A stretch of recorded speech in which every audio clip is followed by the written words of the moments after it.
Okay. Kumusta naman po yung fighting scenes Umbrella and how was the training with your director? Yung umbrella fight,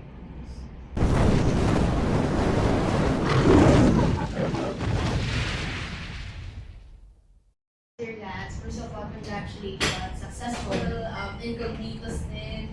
Pwede po ba namin malaman, like, you as a stunt director po, and then now as an actor for one of the hit series of ABS-CBN. Can you please share to us how did you transition from off-cam to on-cam?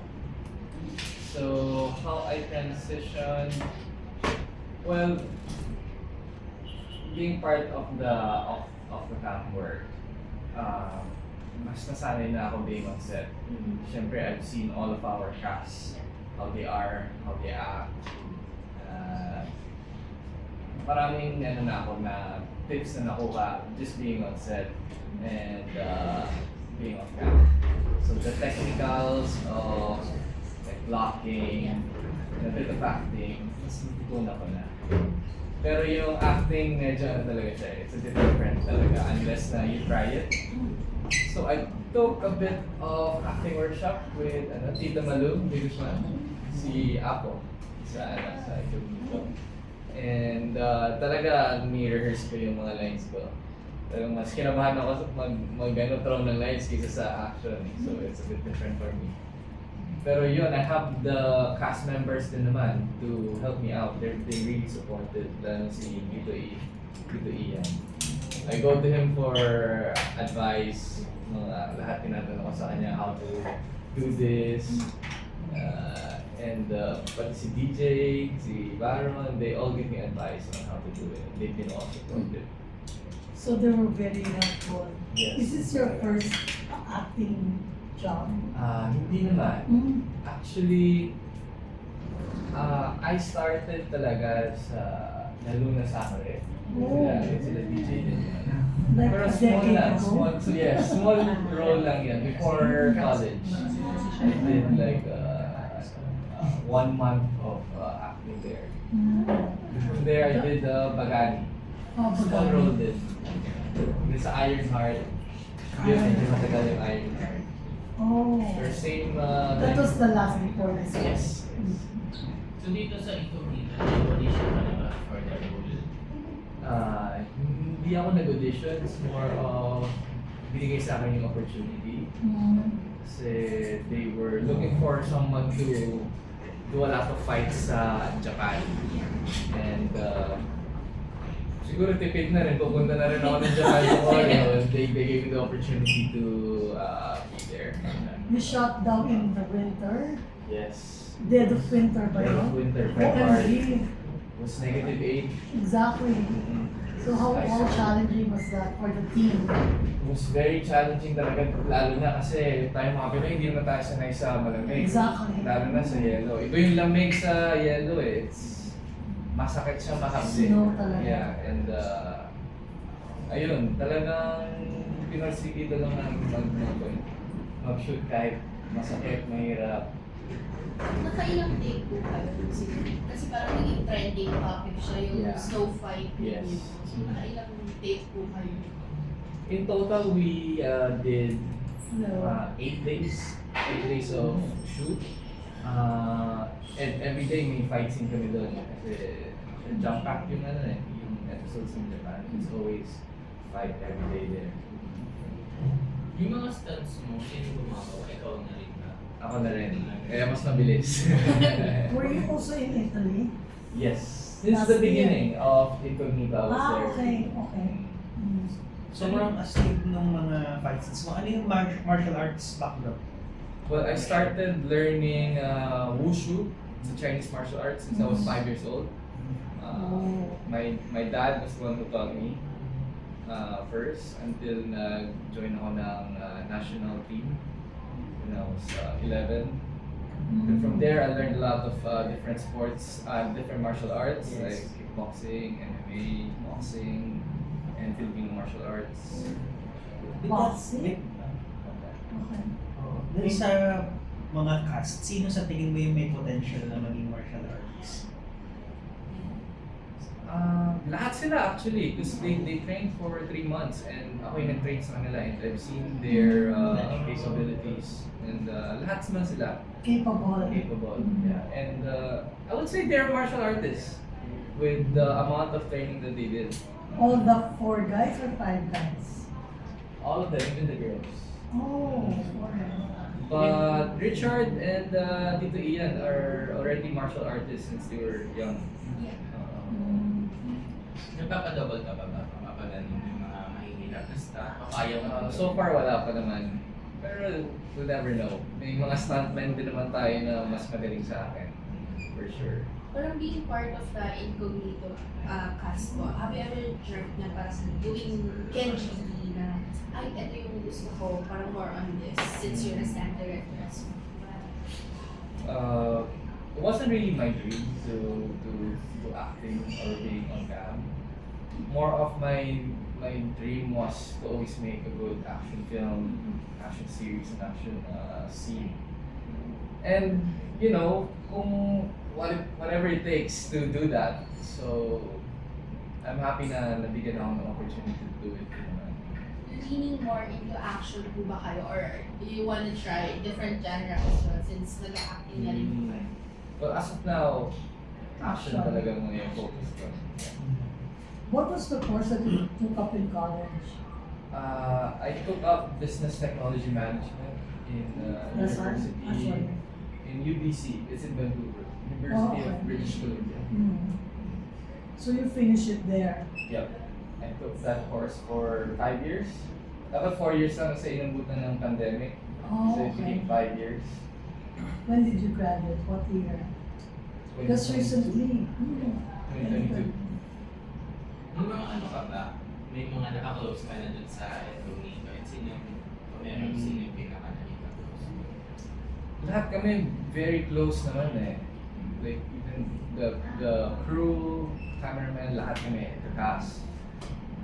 Pero siguro yung pinaka-naka-close ko si Tito E. Matagal ko nang kasama since actually our first project. Iron. Yung One Good Day. We had a One Good Day TV series was shown in Prime Video.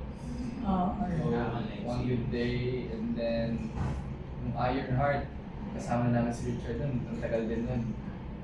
So very close with Richard and Ian. Yeah, like 10 months, ano? But got really close then with DJ and Baron were close then. We did a project with Baron before this too. But DJ and Anthony got really close in this project. Actually, we were just together yesterday. We watched the UFC fight. Anthony, DJ, and Richard. Pero dito sa showbiz, let's say magbibigyan ka ulit ng opportunity, mayroon ka pa ba mga gusto na ibang makatrabaho? May mga pangarap ka ba na mga makakolab? Well, actually, ang hirap kasi yung Incognito, it's such a star-studded cast. Parang yun na yung dream ko eh. Working with si DJ, si Richard, si Tito E, and Maurice and Kyla as well. As of now, I'm really, I couldn't think of anyone better to work with. Have you ever expected mo na magiging ganun yung reception ng viewers sa'yo? Para kasi may mga kaming comments na your, how you look, yung fight scenes ninyo, parang they commended it all. Actually, it's very surprising. Parang my friends would show me yung TikTok na, uy, tingnan mo to. Hindi ko talaga in-expected kasi I was doing this not for that. Eh. I just try to do my best, try to look good for the show and contribute to the show. So, added bonus na lang yun, but I'm very thankful for that response din from our fans. Hindi ka ba natatakot dun sa mga, kasi di ba may mga actors na yun nadidisgrasya sa set kasi sa stunt nila. Di ba si Paul Walker, di ba? Oh yeah. Hindi naman kasi we're very safe naman in our set. We take safety very seriously. Never had any incident na kinabahan kami. Even though we do a lot of dangerous stuff, we take it very seriously. May ano ka ba? May oras ka pa ba sa love life mo o gusto mo sapakan mo? Meron naman, nung Ironheart, incognito, medyo mahirap lang kasi it's a year straight of shoot. So medyo nawalan lang ng oras, but manageable naman. Pero, may girlfriend ka na. Yes. Okay, hindi ko alam. Huli po sa bali. So ano tawag dito? Kung hindi ka pumasok sa mundo ng showbiz, meron ka ba bang ibang dream? Definitely, gusto ko rin maging entrepreneur. Get into business. Yes. But right now, I'm helping with our family business. I'm working as Sa food? yes, Sa food? Yes. In our food business, we have several restaurants. Yes.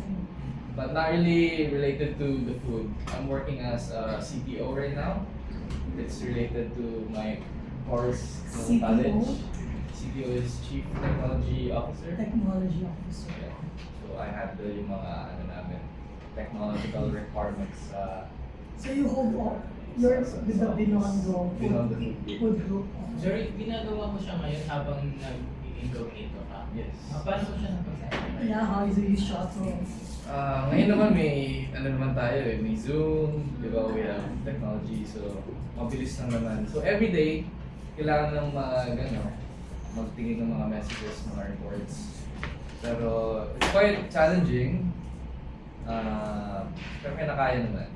Yeah.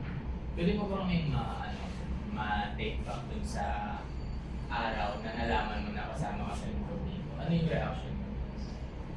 You mean part of the cast? Anong naramdaman mo? For sure na-excite ako kasi I want to contribute. Like, I know I can do the fights and I want to do something different. So, na-excite ako nung nalaman ko I'm gonna be part of it. Siyempre, kinabahan din. Hindi naman tayo talagang actor. So, and we're going to be having scenes with sila Tito Ian, sila DJ, who are very, very good actors already.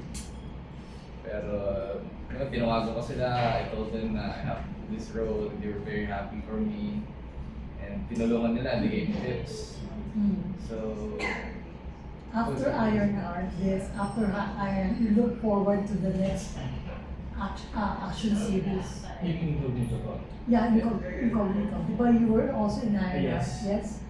Yeah, we're very happy to, after I heard, we're very happy Yes. to hear na we're gonna do Incognito with all the cast.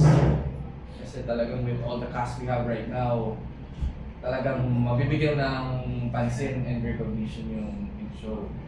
And we took that opportunity and to do our best talaga to create something really different and gusto namin i-achieve yung international standards. So very happy. Dito sa incognito, since nabigyan ka na ng opportunity, sa tingin mo ba tuloy-tuloy na siya na ipapasok mo sa showbiz? Can't really say. Tignan natin yung opportunity that comes. Pero right now, kakatapos pa lang ng show, pahinga na muna. And focus muna sa business. Pero ano naman reaction mo na unti-unti ka na nakikilala? For sure, mas iba na yung how I go outside. Parang mas kailangan ko mag-ayos kasi kaya naman pansin ako sa labas. Yeah, when you Tapos- get recognized outside, how do you Yeah. react? I'm very happy na They people got are recognized. watching the show talaga. Ngayon lang na-appreciate how much people are watching our show.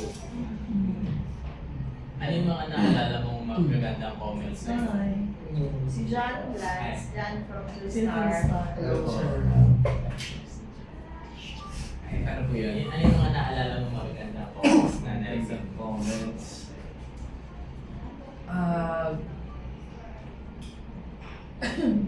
Mostly bilis ng interaction namin. So, tinatawag lang nila akong Kenji. And sasabi lang galing sa fight. And that's more than enough for me to appreciate their love for the show. So, mas kilala ka nila as Kenji. Mhm. Kasi nausap Ano, talaga yung yes. character sa kanila. May mga iba ka pa bang naka-line up na projects mo sa iyo? Right now, may ginawa kaming show for Baron. Pero this was before Incognito. Pwede mo bang ma-share? I'm not sure if I can share a lot, pero it's going to be Not for ABS-CBN. Some ABS-CBN. Yeah. It's going to be on Netflix. Oh, It's going to be an action also. Is it a movie? It's going to be a movie. Okay. Okay naman na. Pwede na naman. Speaking of the fights, kasi napansin ko rin na yung paraan ng pagsuntok ni Richard, iba yung paraan ni na Daniel. Intentional ba yun na talaga magkaiba sila ng styles? Yes, intentional siya kasi parang per character may iba-iba siya ng background eh. So, for Richard, ang ginawa namin mas pekiti yung movement niya, Filipino martial arts. And si DJ, ang mas ginawa namin for him is Muay Thai, MMA kind of fight. Hindi din yung preference niya yung gusto niya explosive movements. So nagbibigay din sila ng input Oh sa yeah, ano nila. And it's very important for us to hear their inputs kasi mas komportable sila dun sa gagawin nila. Siyempre, the more comfortable you are sa movement, mas maganda mong magagawa. So, kailangan talaga namin yung inputs na. Kasi I'm gonna give you your flowers. Napakaganda nung anong yun eh, nung ginawa ninyo na, ay, kung mapapansin mo, iba't iba talaga yung fighting styles. Na hindi yung napaka-generic kagaya ng mga lumang. Yes. Thank you. Appreciate it. Nagkakaroon mo ba sa... sorry. I was the one who choreographed it, pero it was a bit rushed kasi dito naman sa atin kasi hindi naman natin napapaghandaan beforehand like Hollywood na you have a month to rehearse. Dito you have Exactly. you're on the spot A all few the days. time and sasabihin lang sa'yo yung scene na you shoot the next day. Diba? So, yun, inaaral ko talaga. I look at a lot of inspirations online and then kinoryo ko and I have to work with Japanese stuntmen. So it's my first time working with these guys pero they're very professional. We pulled it off naman. And then working with our director, our action director pala is Ace Wang Yanjin. He's also a very good family friend of ours. Matagal ko siyang kilala. I was with him since I was a kid. He's also one of my mentors. Is he in, based action. here? He's based in Singapore. Singapore. Alright. So, So it's not Japanese, it's Singaporean? Chinese Singaporean. Chinese Singaporean. So yun, I collaborate with him a lot of times with all of our actions and he's one of my teachers in doing all of this. He's also a wushu practitioner in Singapore. Did you hurt yourself already, boy? A lot of Doing- times. Really? What was Lalo the na- worst? Wala namang worst, pero pag Minor. kunyari nasisipa na accidentally. Actually nung sa Japan kami ni Richard, nasipa niya ako sa ulo. OMG. Pero it was my fault. Kasi mahaba yung number tapos nakalimutan ko umiwas.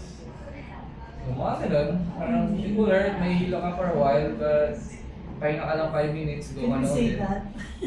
Mhm. Can you say that? Ano po? Can you say that? On record. On record? Na- That Richard hurt you in Japan? But it was my fault. Yeah. Okay. Thank you. Yung ano naman, yung sa fight scene ni Daniel. Ah, Kamusta sa katrabaho sa fight scene? si DJ talagang bibigay niya lahat. Lalo na yung magiging fight namin sa Marawi. You should Oh, yeah. watch out for that one. Talagang yun one of the most intense fight scene na ginawa ko in my life. OMG. Talagang nagtatamaan talaga kami dyan. And it's so easy and fun to work with DJ kasi talagang bigay lahat. Talagang walang arte-arte. Action talaga. Actually, binanggit niya yun nung nakaraang media ko kasi tinanong siya kung ano yung favorite scenes niya. Ang binanggit niya yung unang fight scene at saka yung fight scene daw sa Marawi. So I think parehas kayo na yun yung Yes. kailangan namin i-look. We really had fun doing it. Talagang one of the most intense fight scene talaga na nagawa namin. Ilang oras yung shoot yun? Usually, we have 3 hours to shoot the fight scene. Which translates to how many minutes? Mga 5 minutes or 10 minutes lang? Ganun ba? Even less, maybe 2 minutes. Even less? Oh. Yeah. Pero yung 3 hours yun, that's everything. Rehearsal, planning. Actually, very little time compared to mga competitors natin abroad who have like a week to shoot one fight scene compared to our 3 hours. Before the 1 week, they rehearse for a month. May natututunan ka rin sa pag-acting kapag pinapagawa mo sila. Kasi syempre natututo sila sa'yo ng stand. Kapag meron ka na. Definitely, talagang when they act, talagang pinapanood ko sila. I don't look at the monitor, I look at them live. Talagang tinitignan ko yung mga choices nila, how they do it.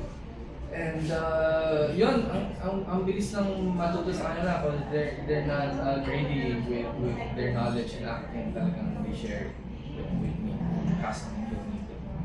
Speaking of learning, hindi ko malaman kasi parang Kenji, portraying Kenji, what do you like about your character and what do you learn about him? Kasi parang isa sa mga naging comment is bakit ako mabed kay Manuel instead of the contract? So what I like about the character is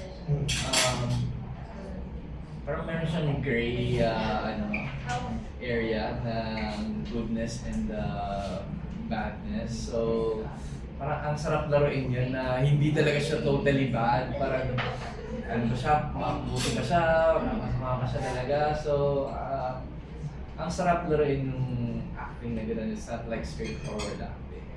And I guess we have to see ano mangyayari dito. Inilinig ka po ba sa mga ganun, like gray characters? Kasi parang si Baron, he said that he enjoy good roles, and then kayo po ba as someone starting and then into stunts, Yeah. action, ganun po bang classic characters yung gusto niyo? Yeah, I think it's very fun to do. Actually, the more challenging, the better. Yeah. And as someone who's starting pala, parang I prefer yung scenes na mas may emotions. Kasi parang it's easier to show emotions than to be stoic. I think for actors starting. Paano ba yung workshop na ginagawa mo ngayon?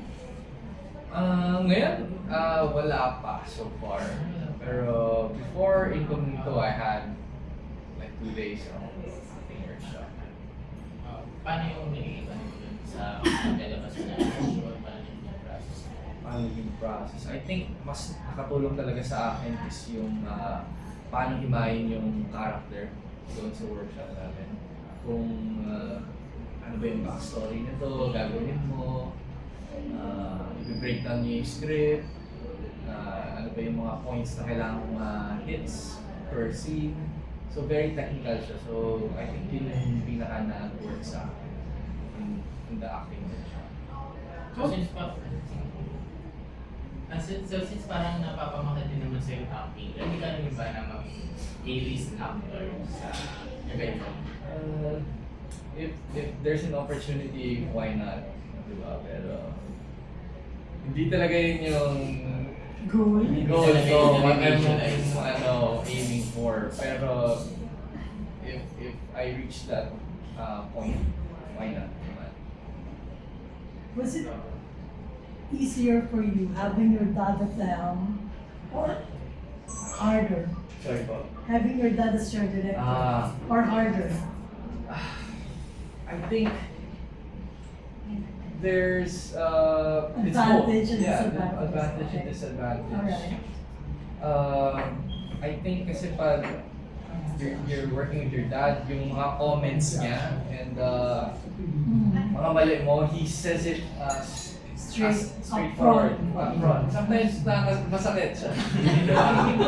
Pero alam mo namang he means good. And since straightforward yung ano niya, ang delivery niya sa akin palagi, he doesn't worry about my feelings. Talagang alam ko agad kung ano yung minimin niya, di ba? Nagagawa ko agad ng solusyon. So you get chastised on the set? Ano ba? You get chastised? Pinapagalitan ka niya? Yeah, but it's normal. Yeah. I was raised very strict like my dad. And we were raised tough, and it's okay. I don't mind it. I actually prefer it to be like that. Yeah. So mas nararamdaman mo talaga na iba yung approach niya sa'yo kaysa dun sa ibang mga critics. Definitely. Yeah. Mas strong and straightforward. Yes. And, But it's good and bad at the same time. Maybe more good than bad actually. Magkakasama pa ba kayo ni Dad mo or magkahiwalay na kayo? I still Stay in the same house. So paano yung pag-uwi mo? Ayun. Okay naman, we can set work aside naman. Yeah. you don't discuss work in the house? We do. We do naman. Pero how he treats me at home is different on how he treats me outside. Yeah. Kayo. Photo day. Isa na lang Ayan. invitation na lang sa kasi magtatapos na yung dito. I-invite mo na lang yung Alright, sige. Hi everyone, I'm Lance Pimentel and I'm inviting everyone to watch the last final mission of Incognito. Stay tuned. Somebody told me, that your family will go on a respite after Incognito. So, where will you go to? Actually, ngayon we're still planning eh. Hindi matuloy-tuloy yung plano. Pero Okay. we're looking at Japan or Okay. Singapore. At least a break, di ba? Yes. For you. Kasi since going back from Marawi, wala pa talagang break eh.